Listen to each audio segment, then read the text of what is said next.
ॐ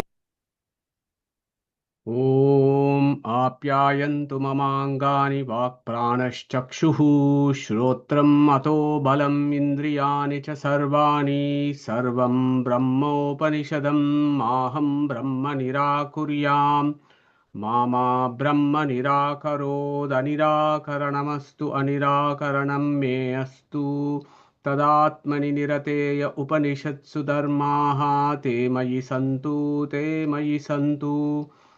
ॐ शान्ति शान्ति शान्तिः अनन्तगुणपूर्णत्वात् अगम्याय सुरैरपि सर्वेष्टदात्रे देवानां नमो नारायणाय ते. So good morning, good evening, and good afternoon to folks who have joined for part 13 of Talavakara Upanishad of Samaveda, also known as Keno Upanishad. So who are the rishis? Chaturmukha Brahma, Sadashiva, Parvati, Talavakara Rishi, and all the acharyas who have given us this wonderful meanings of this wonderful Upanishad. Devata of this Upanishad is Vishnu Namaka Paramatma. Of course, he goes through the infinite names, including Hrishikesha, which is very relevant here. Kapila Namaka Paramatma, Aniruddha, and Gayatri.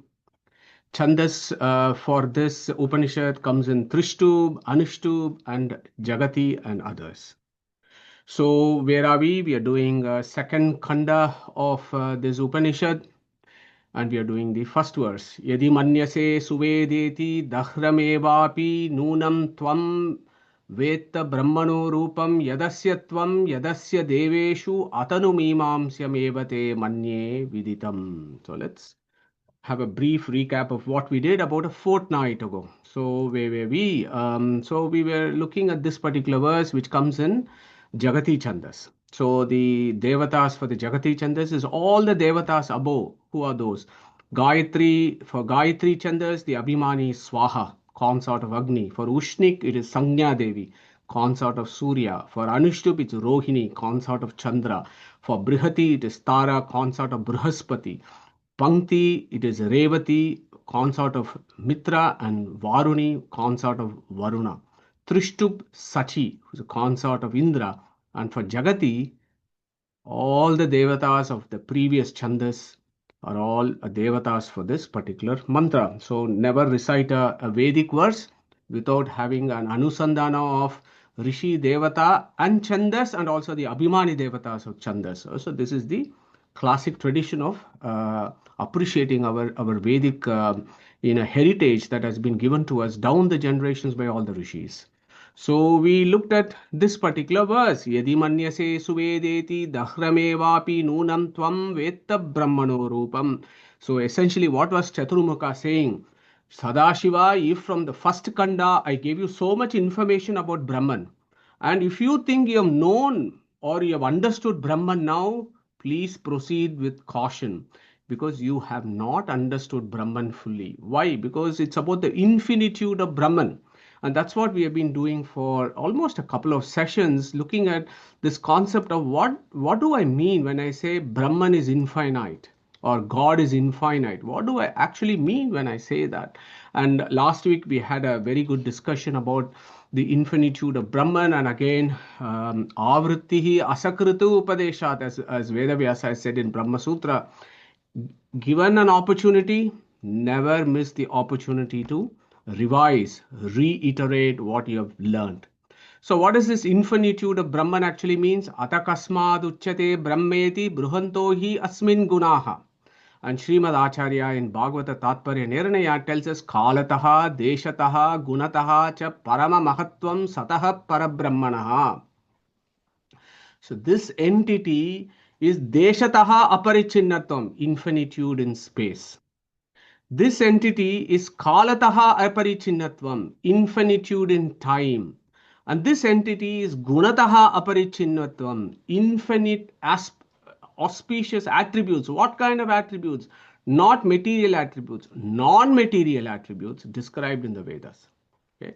So these three, the triads, these triad actually forms our understanding of what is this infinitude of Brahman that is described in the Vedas. And when we were doing it, we've also looked at this unique concept in Mayavada, which does not accept infinitude in Gunataha, but it states infinitude with reference to objects. Vastutaha aparichinnatvam. Okay, so that is a unique concept of Mayavada, and they do not accept attributes, infinite auspicious attributes. It's up to them what they accept, but we go with what the Vedas say. The problem here is just because there are other real things doesn't exist does not mean they pose a threat to Brahman, which is a view of the Mayavada. Okay, just because there are other real things that exist does not mean they make a limitation to Brahman. No, because in the Tattvavada, the original Veda Vyasa's philosophy, all entities are dependent on Brahman. Brahman alone is independent, all else are dependent. So when you have that equation, there is no limitation to Brahman. Whereas the previous schools of realism, before the advent of, before the arrival of Tattvavadas, things like Sankhya and Yoga, and Nyaya, Vaisheshika, so those guys, their view of entities as real things are independent real things. So there are lots of independent real things in other schools of philosophy, and that made a problem, and that was fine. But the Veda Vyasa's Tattvavada is all things are real, whereas Vishnu alone is independent and all entities are dependent. So when you have that philosophy, vastutaha aparichinnatvam is not required. I mean, it doesn't, just because other things exist doesn't mean they pose a threat to the existence of Brahman. Okay, so we refute the Mayavada view, and from the Tattvavada perspective, Deshataha, Kalataha, Gunataha aparichinnatvam is the definition of infinitude of Brahman. And that is the reason why Chaturmukha told Sadashiva, Yadi manyase suvedeti dakhramevapi nunam tvam veta brahmano rupam. So let us not forget what that infinitude of Brahman is. So where did we finish the session 2 weeks ago? The satsang 2 weeks ago, we said, Nunam tvam veta brahmano rupam. Okay.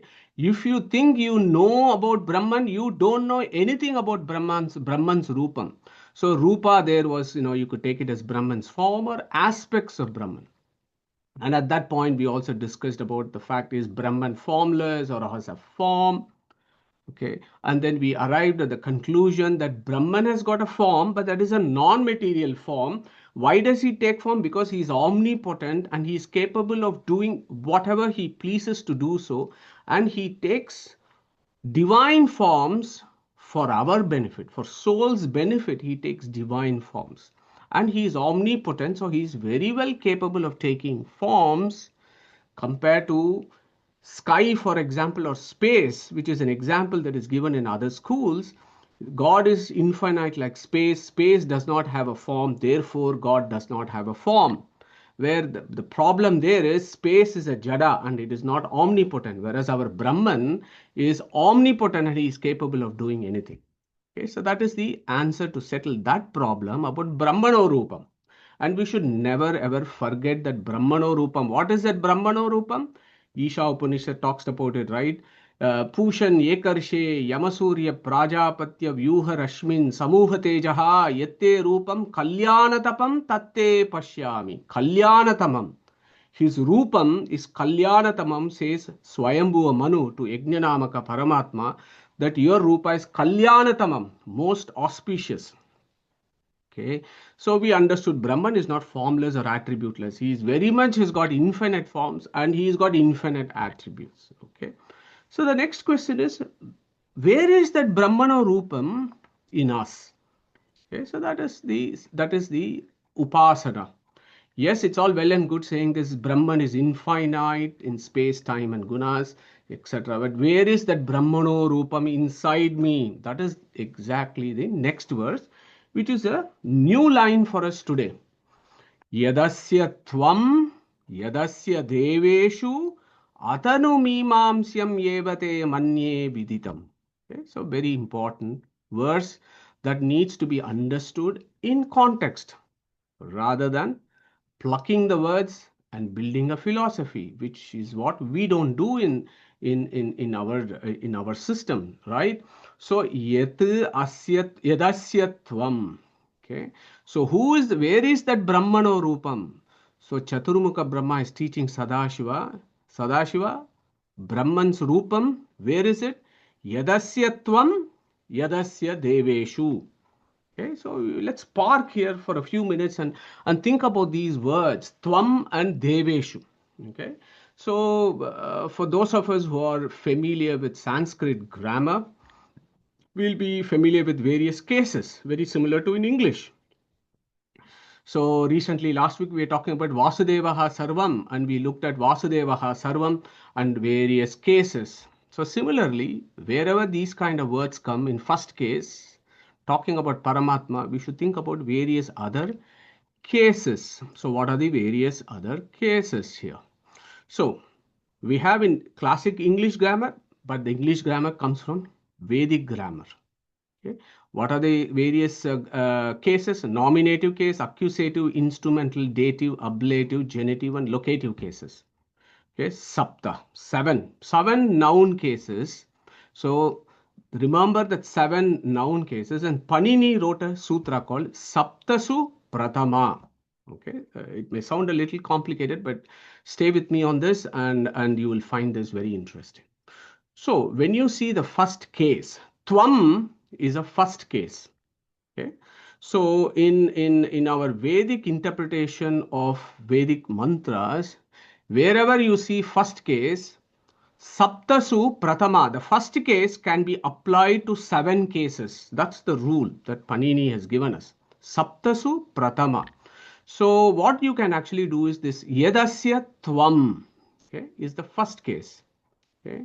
And the 7th case of this actually is Yadasya Tvayi. Tvayi means inside you. Okay. So I hope you now understand where I am getting at. So when I say Yadasya Tvam, that is in first case, I can also say Yadasya Tvayi. Okay.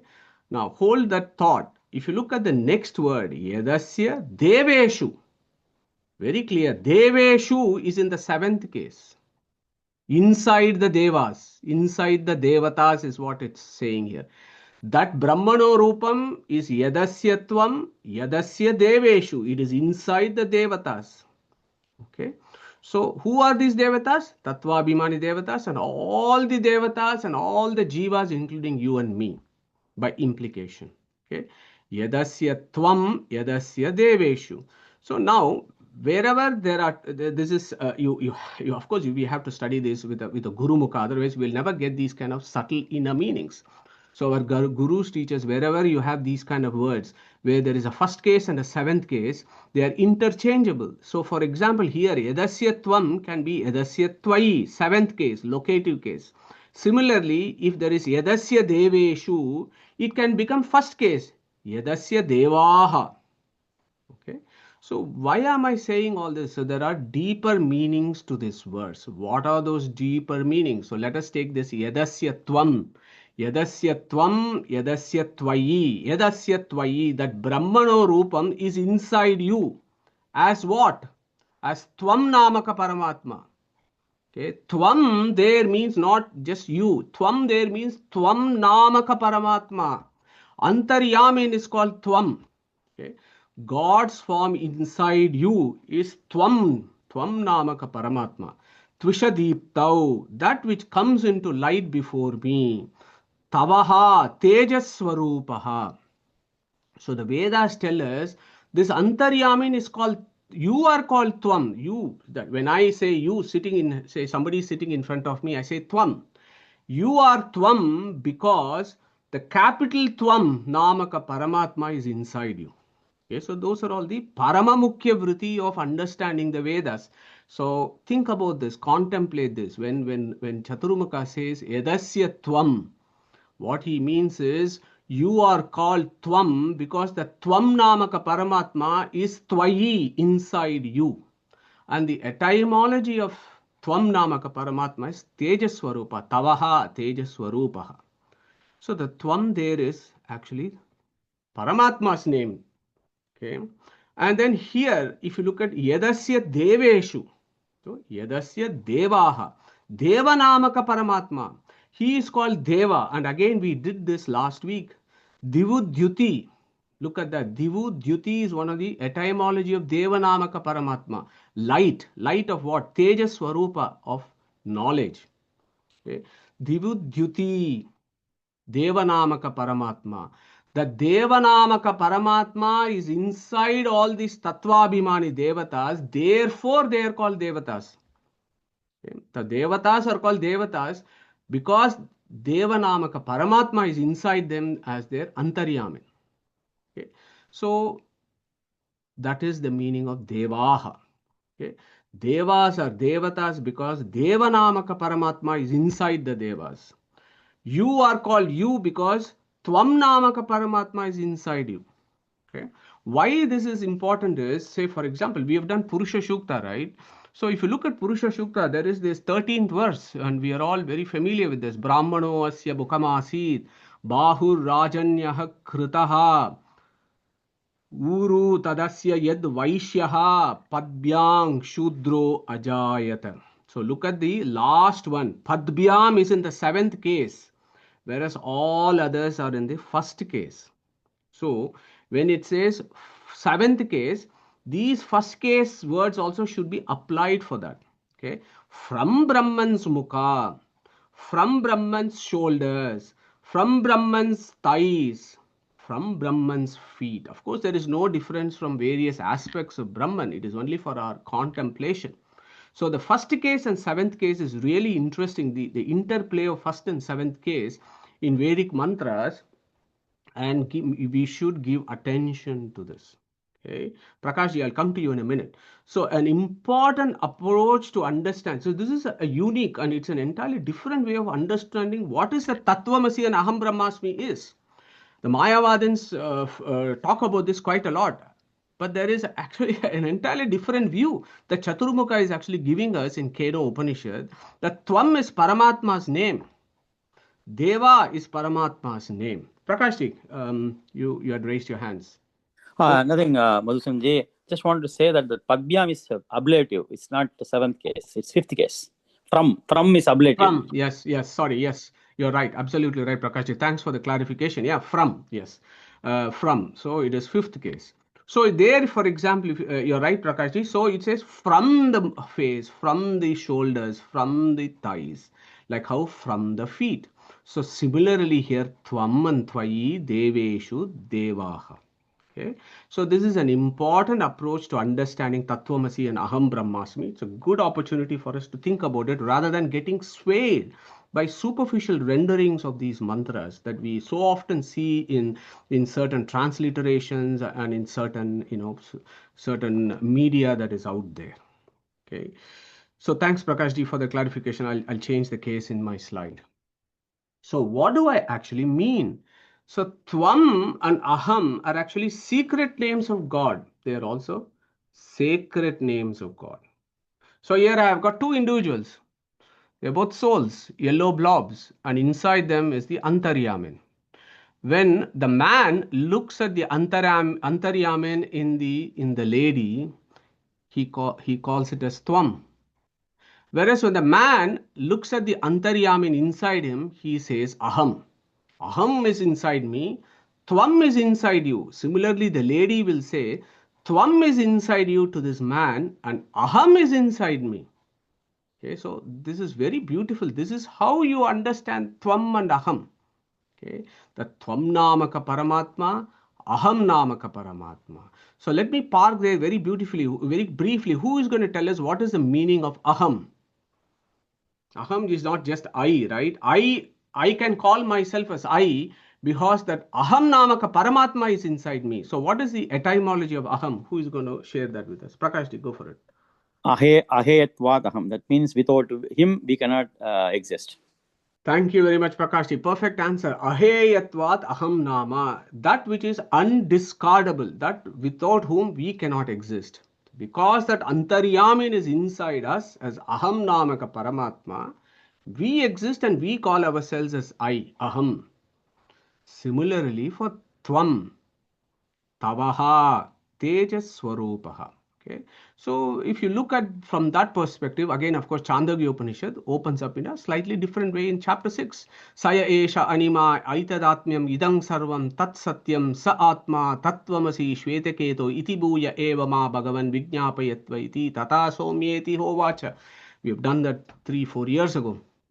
When you look at that tattvamasi, it opens up differently. Tat and tvam. Look at the tvam there. If you put the tvam of Keno Upanishad there is no problem. That tat namaka paramatma. Today we were doing chapter 17. There is that verse. Om tat sad iti nirdeshaha. I am called tat, says Krishna. That tvat. So you could say that tat is inside you as a tvam. He exists, the tat as tvam inside you. So that is one very easy way of understanding tattvamasi rather than saying I am you. Okay. Look at tat. Saptasu pratama. You can do 7 cases and understand this in a whole lot of different way. Okay. So I hope you you are able to appreciate how the tat and tvam open up in various ways. These are all this is not a niravakasha shruti, it's such a savakasha shruti, that this Chandogya Upanishad. So there are multiple ways of understanding it, putting all the grammars and tatparya lingas into consideration rather than plucking that and coming up with an idea. That is not what our gurus teach us. So of course you can do lakshana based on tat and tvam, because both of these you have to do lakshana vritti, both in the tattvavada and mayavada. We don't have time to go into this, but I have kind of listed some ideas here how you can do lakshana based on tat and lakshana based on tvam, as well as sapta supratama, as well as paramamukya vritti of understanding.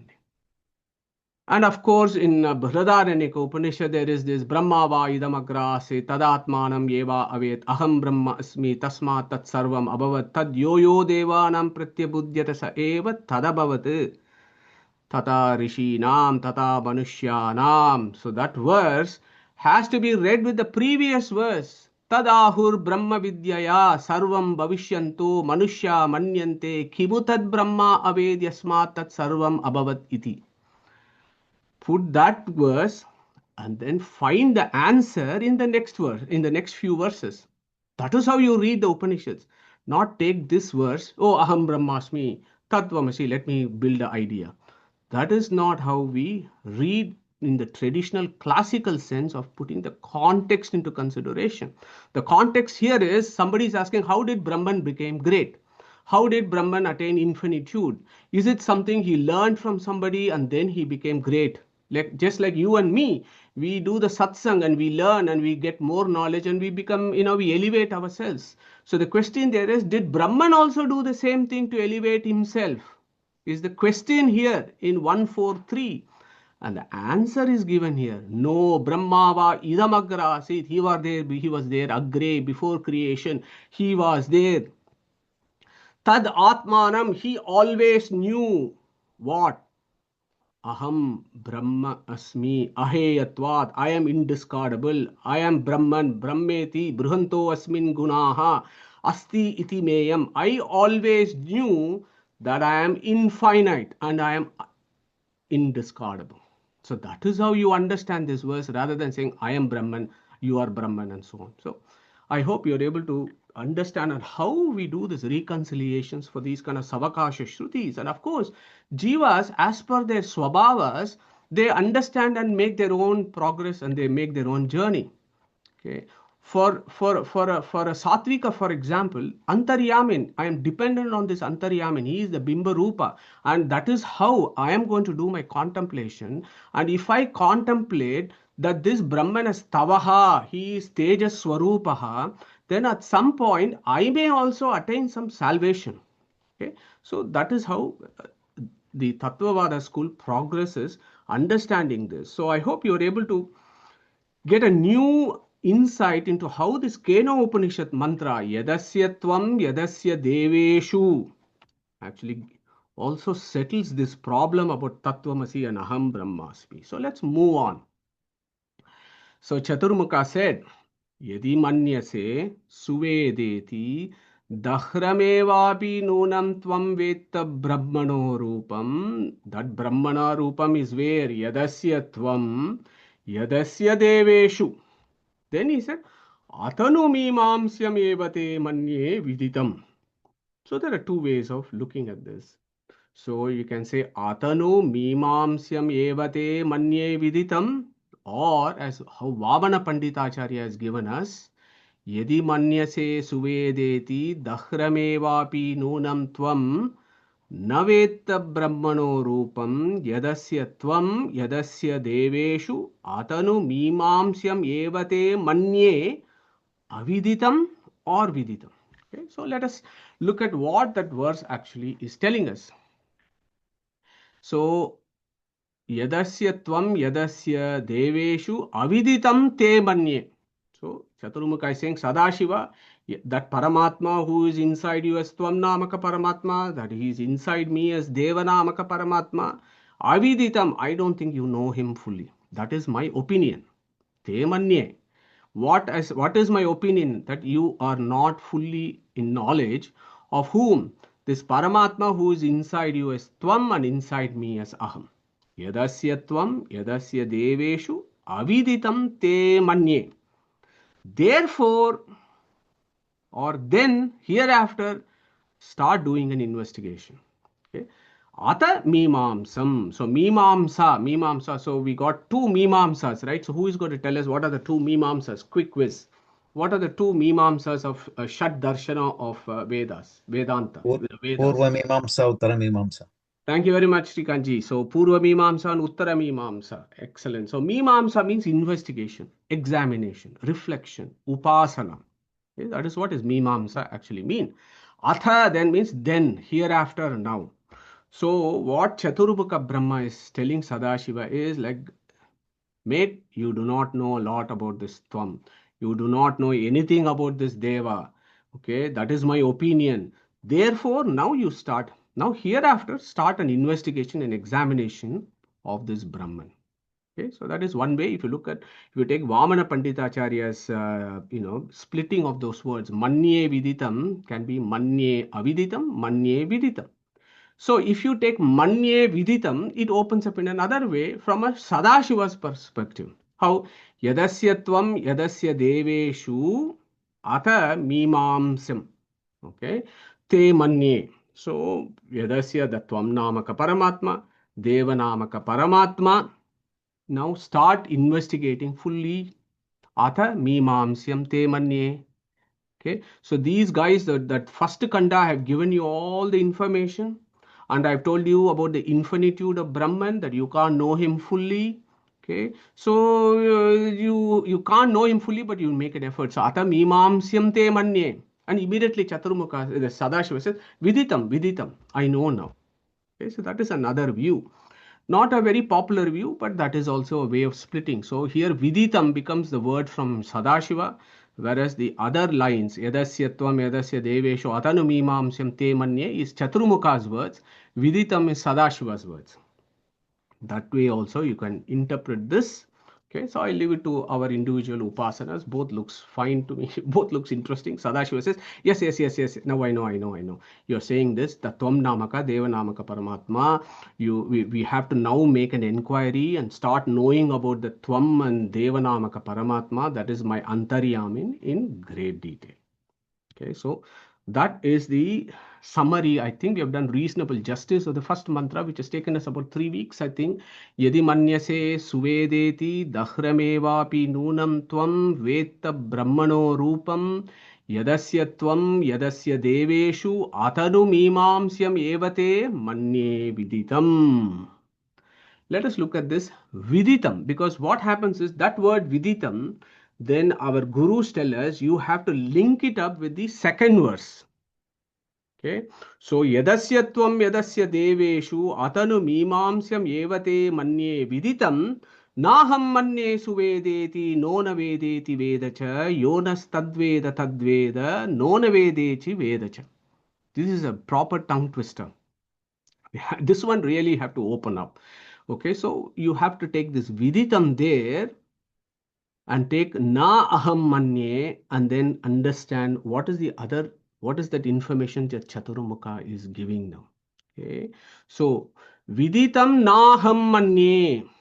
Okay, that is Chaturmukha is now advising Sadashiva. Viditam na aham manye. Viditam means fully known. Na aham manye. Na aha manye. So there is another rendering there. Na aha manye. Aha in Vedic language, when you say aha, it means oh. It is like sense of amazement. Okay. Na manye, I don't think. Okay, with some austerity. Okay, says if somebody says they know Brahman fully, Viditam Naham manye. This is amazing. How can anybody think like that? I don't accept that. Okay, Viditam Naham manye is what Chaturmukha is selling. Or you can say Aviditam Naham manye. This is the beauty of how Vamana Panditacharya has taught us how to understand this. Aviditam Naham manye. If you say the Brahman is unknowable, he is unknown, na aham manye, na ahamanye, with a sense of amazement. No, I don't accept that. If you say Brahman is unknowable, I don't accept that. If you say Brahman is fully known, I don't accept that. Okay, so Viditam naham manye. If you put that one, it opens up beautifully. I don't think it is unknowable. Chaturmukha is saying this Brahman is not unknowable, okay, or not known by anyone. I don't think it is fully knowable or known to all. Okay, so that is the ideas there. Think about this, contemplate on this, because there are so many fake gurus out there who tell us, oh, come, stay with me for a few days. I will tell you Brahman who it is. I'll show you. I'll tell everything about Brahman. It is just not possible. Why? There is a beautiful sutra, 3.4.10. Asarvatriki Om, Asarvatriki Om. Okay. Brahman is currently unknowable to us, but he can be known as per our capacity when we have attained aparoksha jnana. Okay, asarvatriki, never forget this aparoksha jnana. All that we are studying at this point is paroksha jnana, indirect knowledge about this Brahma Tattva. At some point, we may get an aparoksha jnana. That is our aim at this point of time, to get that aparoksha jnana. Asarvatriki. Aparoksha jnana is only for the deserving ones. Okay, there are people out there who say that everybody is eligible for liberation. That is a very utopian view. But philosophy is a bitter pill. Yeah, we are all different. We see that in our lives.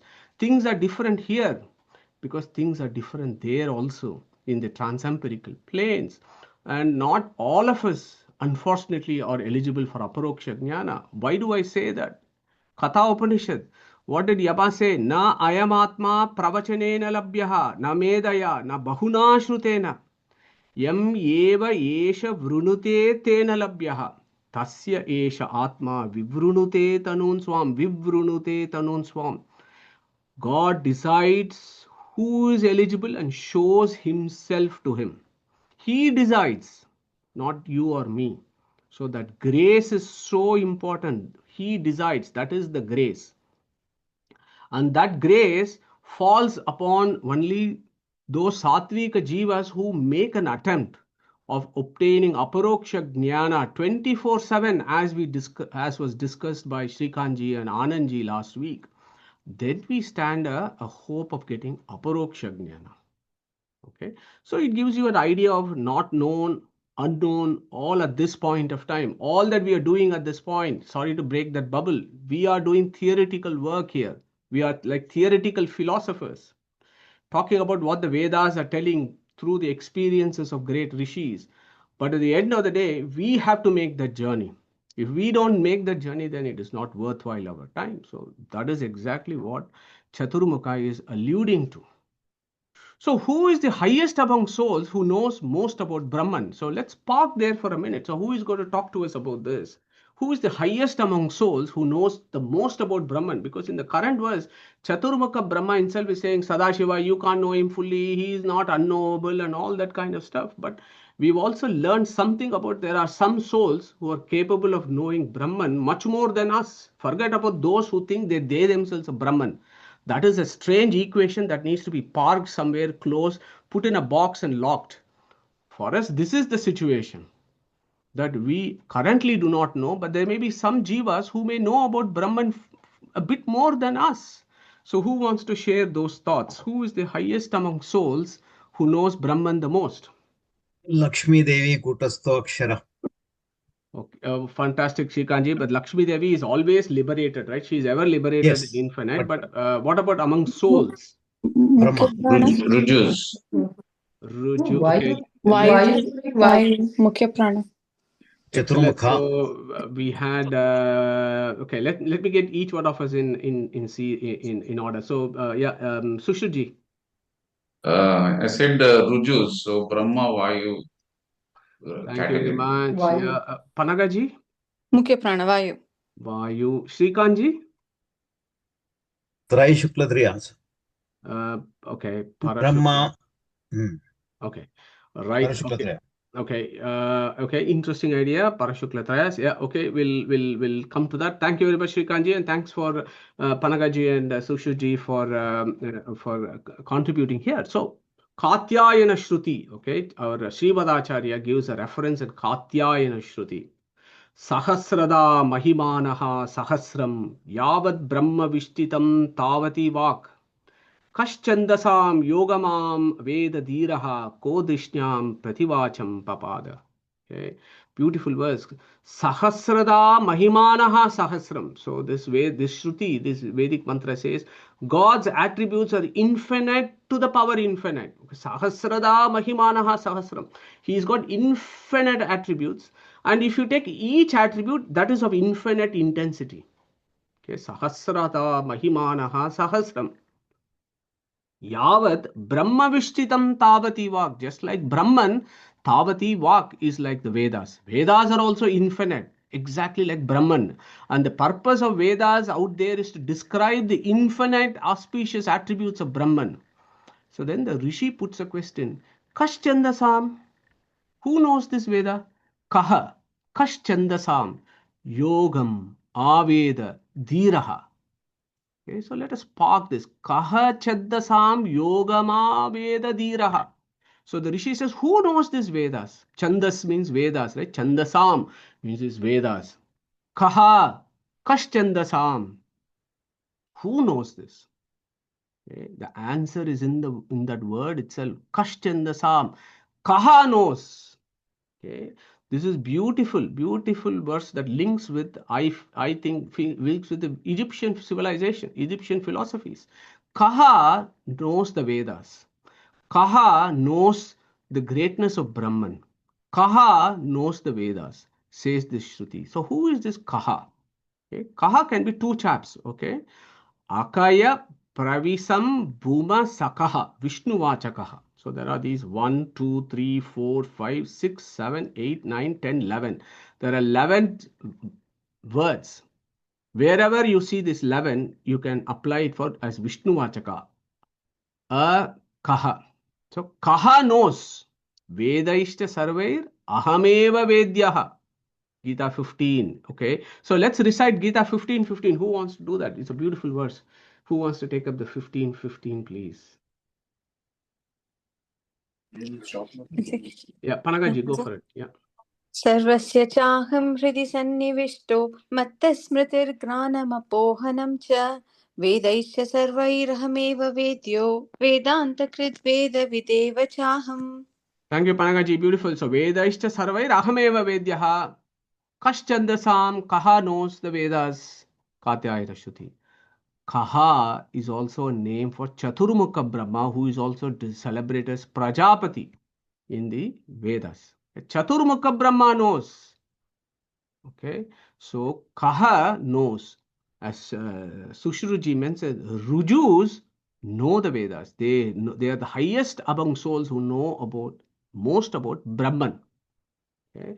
Hiranyagarbha Suktam, think about the Hiranyagarbha Sukta where the Devata is Kaha. Kaha is Prajapati.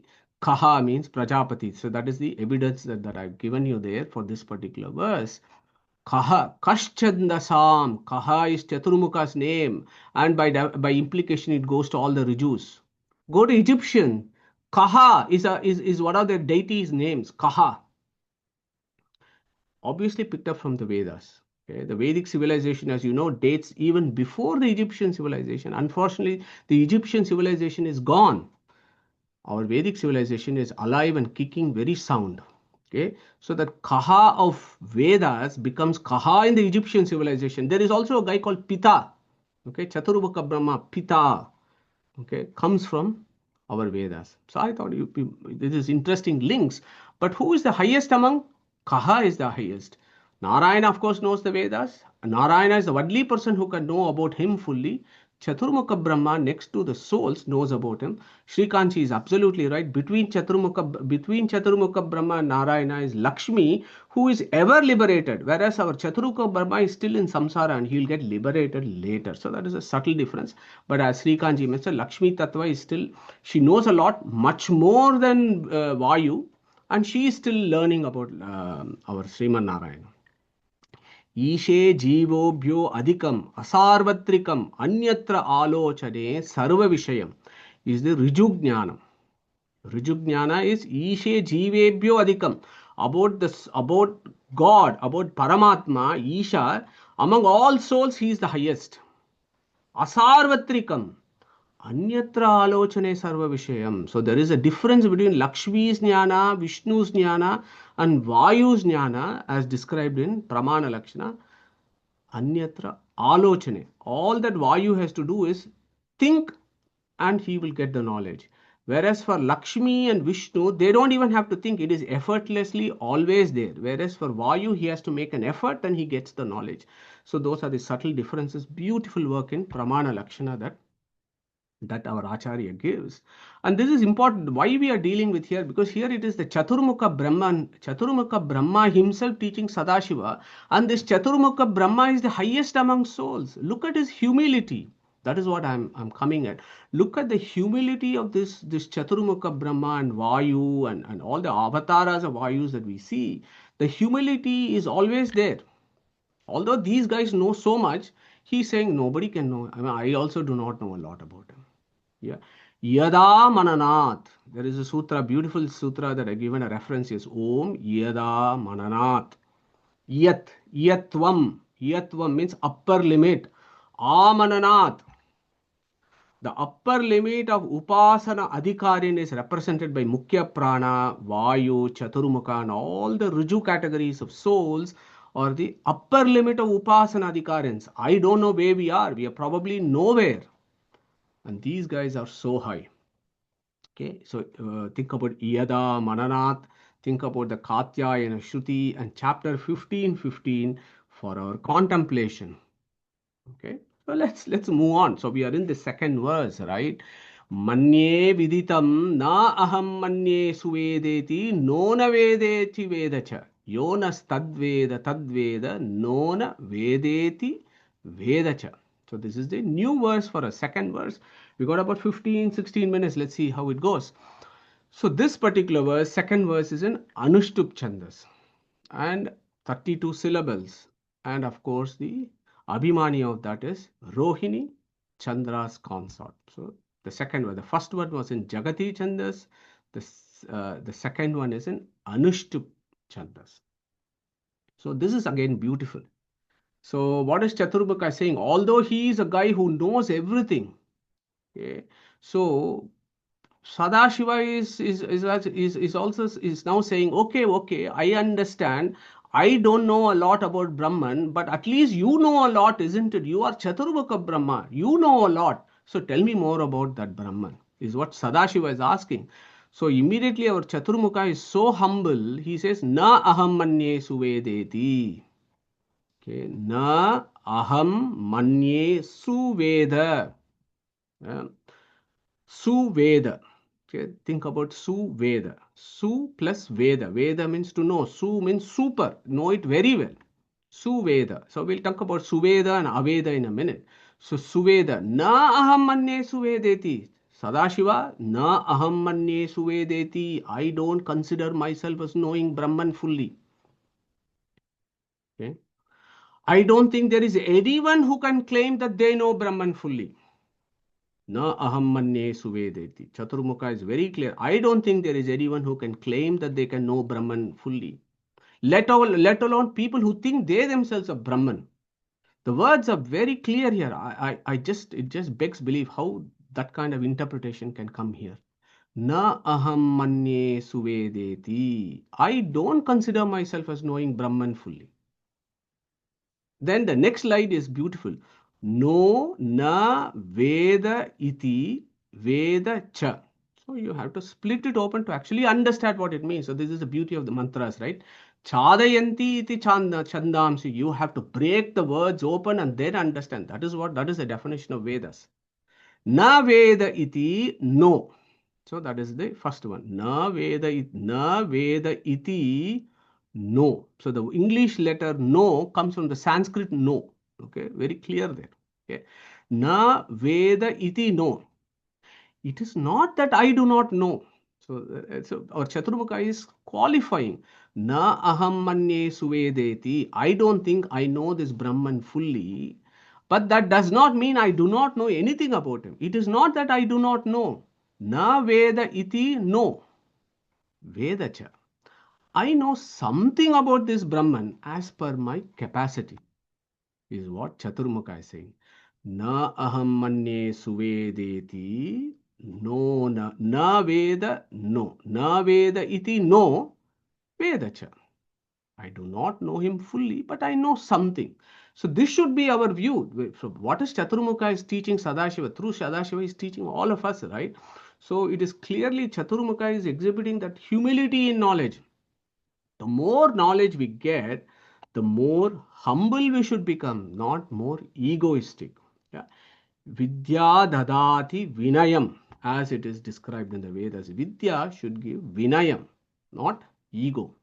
Okay, so that is what Chaturmukha is very clearly stating here. It is not that I do not know. I know something about Brahman as per my capacity. So this comes to this concept of Brahman is na suveda. Brahman is na aveda. So na suveda, na aveda. Beautiful Sanskrit words that we can memorize. This is the basic understanding of God. The basic understanding of Brahman, or whatever name you want to call in whatever philosophies of the world, the basic understanding of that Paramatma is na suveda, na aveda. I know that Brahman cannot be known completely because he is infinite. That is what the whole idea of the first verse is. Because he is infinite, I am finite being, he is an infinite being. There is no way in which I can know something that is infinite. Okay? And that is the knowledge that we need to have about Brahman. That is the understanding of God. That I know that Brahman cannot be known completely because he is infinite, whereas I am finite. Also, na aveda. I know that it is not unknowable because it is knowable through the scriptures. Okay? These 2 points, if the take-home message for this satsang and for the rest of our lives should actually be this: Brahman is na suveda, na aveda. I know that it is not unknowable because this Brahman can be known through the scriptures, Shastra Yonitvat, as described in Brahma Sutras, which is so important. So, basic understanding. So, here is the another way of looking at this. Naham manye suvedeti, nona vedeti vedacha, yo nastadveda tadveda, nona vedeti vedacha. Okay. Tongue twisters, but each line gives you a different meaning altogether. And we just need to come back to these slides and contemplate again and again, and which I do all the time. Naham manye suvedeti. Look at the last two. Nona vedeti vedacha. Here also nona vedeti vedacha, but they have an entirely different meaning. Okay. Here what is he says? Yo nas tadveda tadveda. Here what has he said? Brahman is na suveda, Brahman is na aveda. So now he says, yo naha tadveda tadveda. Okay. Yo, yaha, who? Naha, amongst us sadhakas, satsangis. Tadveda, Tatveda, what? Know that basic principles of Brahman described here. Okay. Tatveda knows Tat in capitals. So that is how you read this verse. Yonas tadveda tadveda. Who among us sadhakas knows that basic principle about Brahman? What is that basic principle? That Brahman cannot be known completely because he is infinite. Brahman is not unknowable because knowable through the scriptures. Chaturmukha Brahma, Mukhya Prana, know Brahman better than all jivas. 3 points. He who knows this, Tatveda. Yaha Naha Tadveda. He actually knows that Tatveda. Tat. What is Tat there? Tatah, Tataha. All pervasive. So could we get one of us to recite 723, please, which is very, very relevant here. So who wants to take up 723?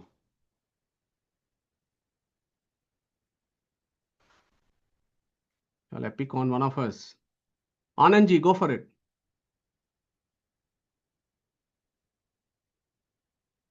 Anandji is muted. No worries. So, okay, Neetaji, go for it. Yeah, thank you. ॐ तत्सदिति निर्देशः ब्रह्मणस्त्रिविधः स्मृतः ब्राह्मणस्तेन वेदाश्च यज्ञाश्च विहिताः पुरा. That is 1723, typo there. Thank you very much, Neetaji. Yeah. So, Om Tat Sat. So, Krishna said, my name is called Tat Me. He who knows that Tat as how we have described, not completely known, he is not unknowable. Mukhya Prana, Chaturmukha, and all the Rijus know him more than all of us. So, these 3 principles, and then they know that Tat. The Tat is what? All Parveshu, Tataha. Who is that? Brahman, Vishnu, Tat. Okay, so so that is thank you, Anand, for that message. Thank you. So Om Tat Siddhi Nirdeshaha. No, so that Tat, he knows that. Okay, Yo Nas Tadveda Tadveda. Okay, look at the next one. No na Vedeti Vedacha. Okay, na Vedeti, no Vedacha. So you split like that. Na Vedeti. Brahman is unknowable like this. No Vedacha. Who does not think so? Tadveda. He knows. Okay. So these are all the twists of the words that that rishis have intuited, these beautiful arrangements of words that give us this idea, deeper meanings of this verse of what does it say? Who amongst the sadhakas know that the basic principle about Brahman is he is not completely known, he is not unknowable. Chaturmukha Mukhya Prana know the maximum. That person actually knows that Tat. But somebody who thinks Brahman is unknowable, like this, if somebody does not think so, he knows. Double negatives you can put there, yeah. Somebody who does not think that Brahman is unknowable, he actually knows. Okay, so naham manne suvedeti, no na vedeti vedacha, yonas tadveda tadveda, no na vedeti vedacha. Chaturmukha is impressing again and again this concept of Brahman. In fact, over the next 3 verses, that exactly is what Chaturmukha is going to be saying, because that is the fundamental concept. If we don't get this and we pretend ourselves to be Brahman, then there's no point. Second Kanda is very clear. Yeah, I don't know how certain folks think otherwise. Chaturmukha is very, very clear in the second Kanda. You got to know Brahman like this only. There is no other way. Yeah. So there is no other way for Amrita. Yeah. So anybody wants to take up the Purusha Shukta verse which talks about what is the verse which says Amrita Iha Bhavati. There is no other path except this. Anybody wants to remind us of that Purusha Shukta verse? No problem. If we can keep thinking about this, and I'll pick it up in the next satsang, that particular verse. Yeah. Ayanaya vidyate. So think about this. We'll come to that quiz in the next session. So our Rig Veda is very clear. You have to know Brahman only like this. Otherwise, there is no solution. Okay, let me get the slide moving. But here is the problem of our Mayavada philosophers. So we always need to compare and contrast, isn't it? Knowability of Brahman in Mayavada philosophy. What is the knowability of Brahman? Does Nirguna Brahman know himself as Nirguna Brahman? Contrast this with Mayavada and what Chaturmukha Brahma is teaching. It's really interesting comparing other philosophies and then make our own judgments and make that understanding. So I've just parked it there for a minute. Okay, what is the knowability of Brahman in Mayavada, and is Nirguna Brahman actually know that he is Nirguna Brahman? So anybody wants to come here and share their thoughts on this? We have kind of discussed these kind of subtle concepts but important concepts. Anybody wants to contribute here? No problem. So Maybe I will try. go for it, So, JVD. so when you say no, a subject can know an object. A subject cannot know the subject itself. So, by definition, no means a subject can know other than, like it has to be an object. So that has to be two things. Of course, subject can know himself too, but then it has to be like in an objective sense, right? So therein lies the kind of dilemma and things. And Nirguna Brahman can know Nirguna because there's nothing to know because there is no guna, right? So it cannot know itself. Beautiful, GVG. Very nice answer. Yeah, Sushruta ji. To know something, you need to have some qualities, isn't it? Like if you don't have eyes, you can't see. So if the Nirguna Brahman doesn't or is supposed to have no qualities, then how can he know anything? Yeah. Thank you, Sushrut. Beautiful, beautiful. So yeah, beautiful answer. There lies the problem of Mayavada philosophers. So our Vamana Panditacharya, okay, also known as Trivikramarya Dasa, actually takes this up in this particular verse. It's very relevant. So we are not plucking it out. It's Vamana Panditacharya's commentary on this verse as how he has learned from his father, who has learned from his grandfather. So very quick quiz here. Who is the father of Vamana Panditacharya? Who is going to remind us? Narayana Panditacharya. Thank you very much, Padmajaji. Who is the father of Narayana Panditacharya? Srikanji. Trivikrama Panditacharya. Okay, Trivikrama Panditacharya. Thank you very much, Padmajaji. So fantastic. So Vamana Panditacharya, he brings up this point here because what is going on in this first and the second verse? Viditam, aviditam, nona vedeti vedacha, nona vedeti vejata, naham manye suvedeti. It's all about knowability of Brahman, isn't it? Lots of discussions going on. Vamana Panditacharya has found it right to actually pick up this concept and have this deeper understanding about what is going on here. So we'll finish off with these deep ideas and then we can contemplate this over the week and then pick it up in the next satsang. Knowability of Brahman in Mayavada. Okay, there are three problems. I'll give you the first problem. Okay, if something is knowable, it should be an objecthood of knowledge. Think about this. Yeah, if something is knowable, it should be an object of knowledge. It should have an objecthood. It should be an object of knowledge. Okay, if objecthood of knowledge, then it should be perceivable. If something is an objecthood of knowledge, you should be able to perceive it. Then it should be perceivable. Here lies the problem. If perceivable, if Brahman is perceivable, then Brahman is mithya. Okay, this is a Mayavada doctrine. Anything that is perceivable is mithya. Vimatam mithya drishyatvad edidam tattata yata sampradipanam. You can read up the Prapancha Mithyatva Anumana Kandana. But Vimatam mithya drishyatvad. This world is perceivable, therefore it is false, unreal. Atmanopi drishyatvad anaikantikaha. There is a very, very important statement that Acharya has reminded us that Vedas tell that this Atman is perceivable. Drishya, drishyatvad. Okay, so this is a problem for the Mayavada philosophy. Why? Brihadaranyaka Upanishad says, Atmava are drashtavya, shrotavyo, mantavyo, nitidyasitavya. Ya etasmat jivaganat parat param purushayam purusham ikshate. Atmanyeva atmanam pashyet. Brahmavid apnoti param. Tad vijignasasva tad brahmeti. So many verses are saying you have to see that Brahman, you have to see that Brahman. But our Mayavada philosopher said anything that is perceivable is mithya. So then the problem there is if you say that, then Brahman itself becomes mithya. Because the Vedas are saying it's perceivable. So the Mayavada Brahman with a big question mark, not in tune with the Vedic passages, because that makes Brahman himself mithya. So our Mayavada philosophers at that time will come back. So no. It's only Saguna Brahman who is discussed in these passages. So apparently, Brihadaranyaka Upanishad, Prashna Upanishad, these verses of Taittiriya Upanishad, where this Atma there means Saguna Brahman. There is nowhere in this verse that Saguna Brahman is said. Okay? But apparently this Atma is Saguna Brahman. Yeah. Jivagana Parada Purusham Ikshate. Purusha there is Jiva Saguna Brahman.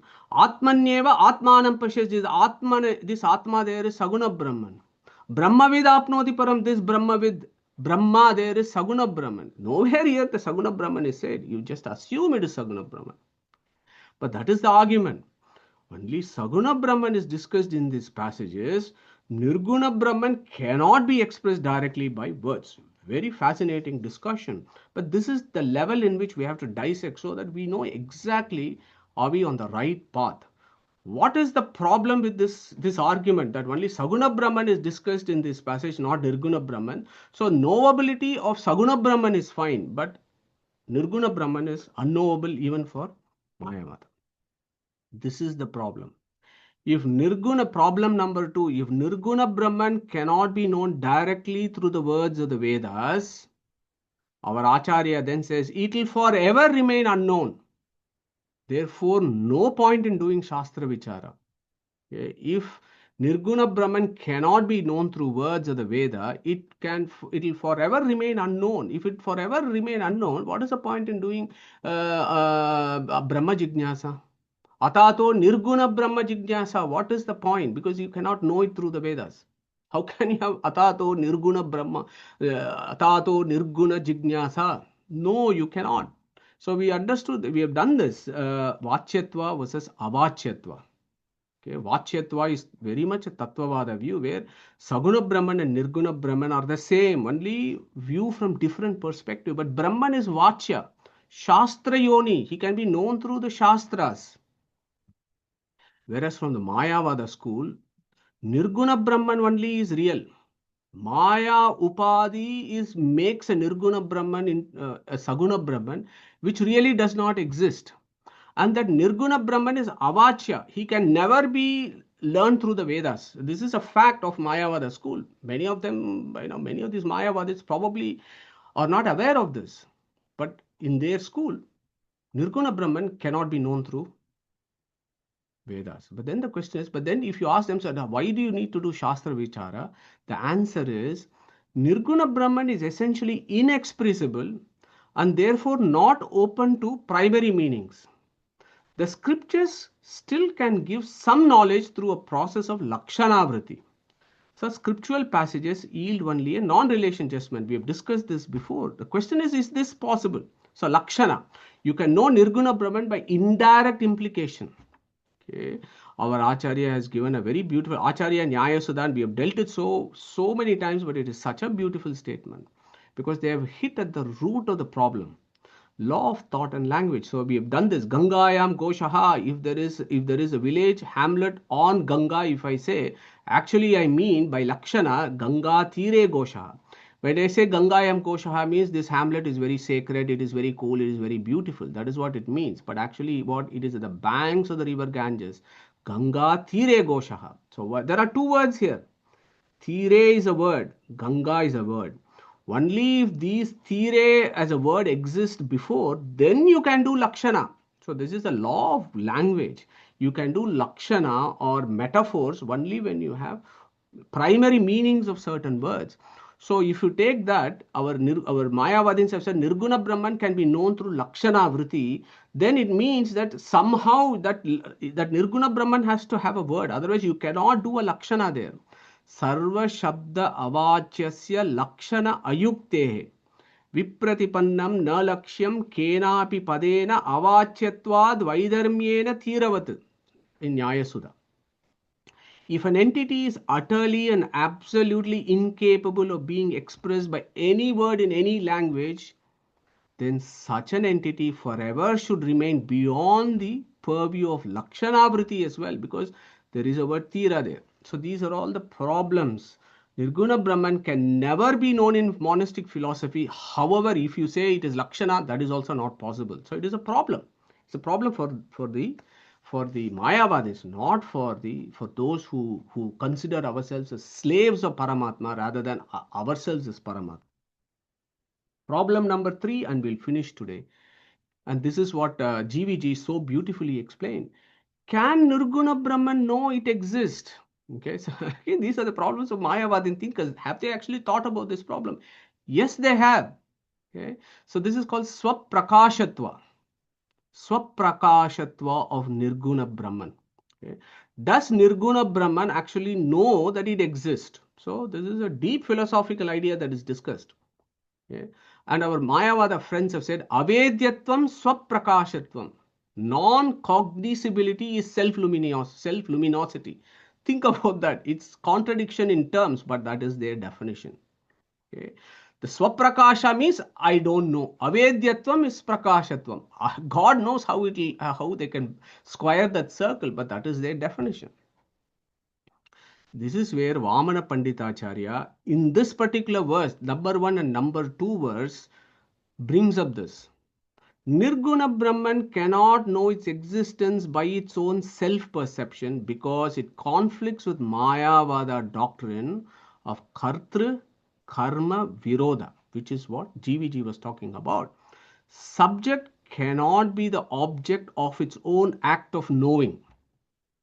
That is, the same being cannot be the knower and the known.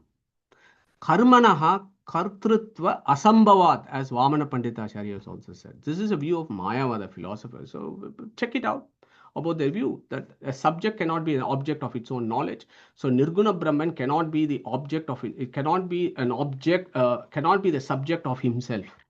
Okay. So this is problematic. Okay. But that is the Mayavada view.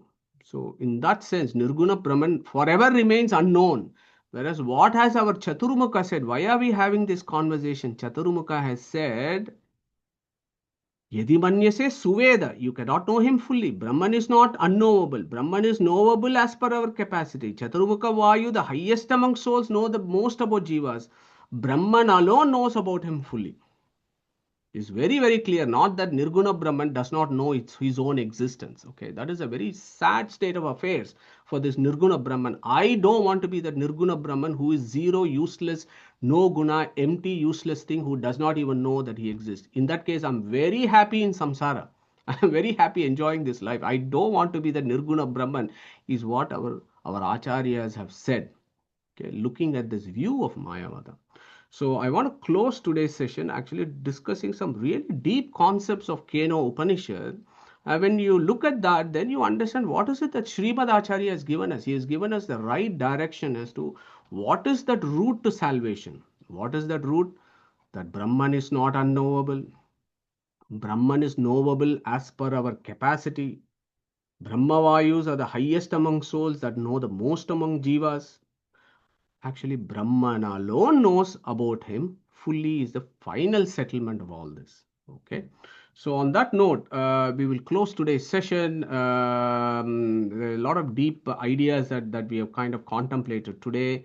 And as you know, there are very many fantastic, philosophical concepts that come about in the next 3 verses, which hopefully we will do over the next 2 to 3 satsangs before the Gita sessions.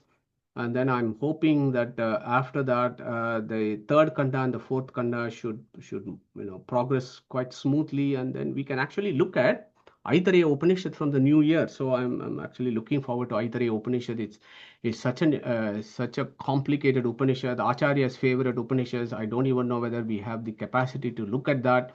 But as a satsangis, as a team, I think we should make an attempt to try and understand and learn Aitareya Upanishad from the Bhashya of Srimad Acharya. So we will do that in the new year. Okay. So on that note, Sri Krishna Pranamastu. So Neeta Shushut, you had a question.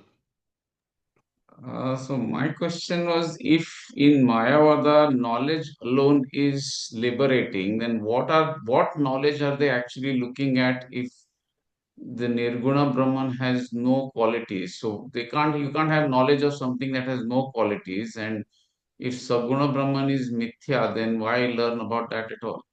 Yeah, Nita, Sushiji, very, very good question. I'll open it for discussion. Anybody wants to come here and share their thoughts? Probably we should ask them what is it that they want to do. But maybe I'll open it for discussion, and I'll also come back to your very, very important question. So this whole thing comes under what's we have done this anarambhaniyatva of Shastra. So anybody wants to pick that up of what Sushrut is asking? No problem. So, Sushrut, so there is this Anarambhaniyatva Shastra, Arambhaniya, Anarambhaniya. So, Arambhaniya means there should be some logical, link between various things so that a Shastra Vichara actually becomes sensible. So, what are the Shastra, what are the four Anubandha Chatushtaya? Anybody wants to tell us what the Anubandha Chatushtaya is of Shastra? So adhikari, vishaya, prayojana, and sambandha. So those four things has to be there. There has to be an adhikari. There should be a vishaya, a subject matter. So there should be a adhikari means what? An eligible person who wants to make an inquiry. Then vishaya is there must be a topic that you need to discuss. Then prayojana is there must be a benefit from that discussion and doing that shastra vichara.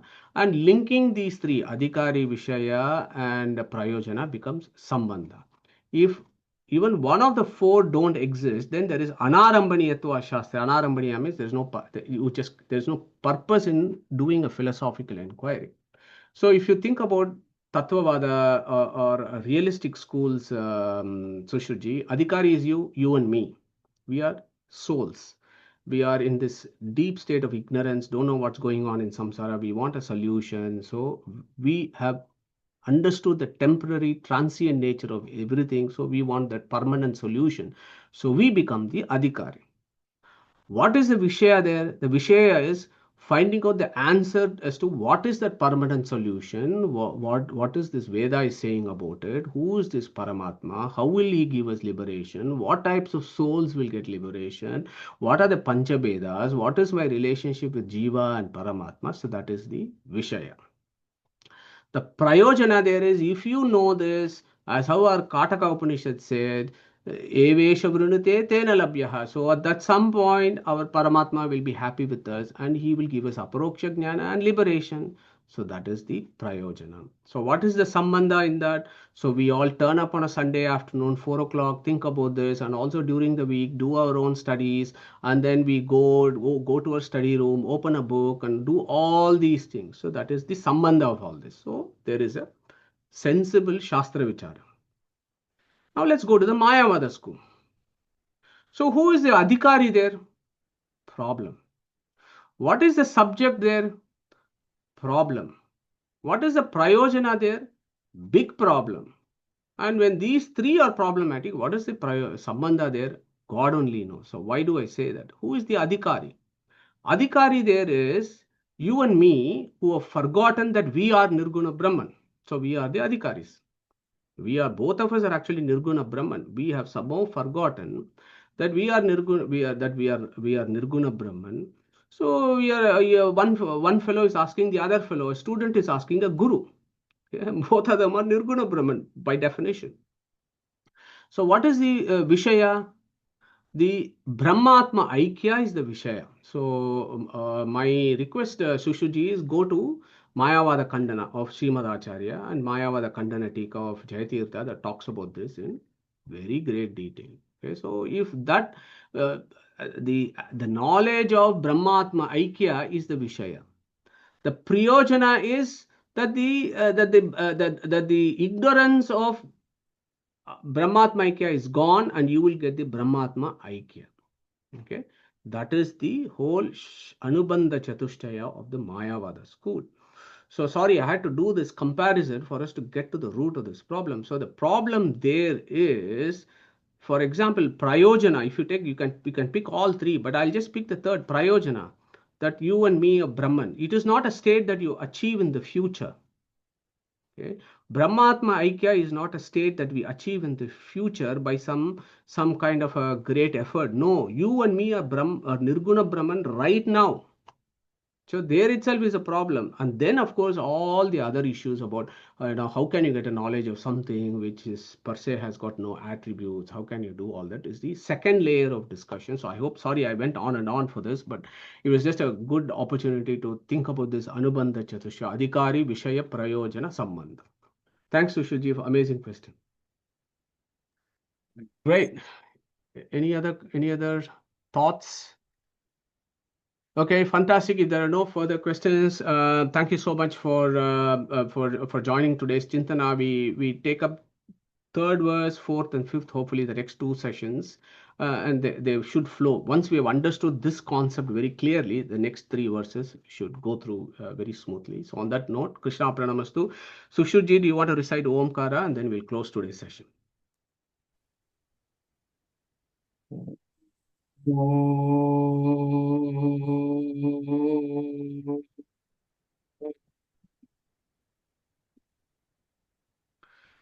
Thank you very much, Sushruji, and thanks for all satsangis for contributing today. So look forward to next Sunday. Until then, take care, stay safe. Hare Krishna.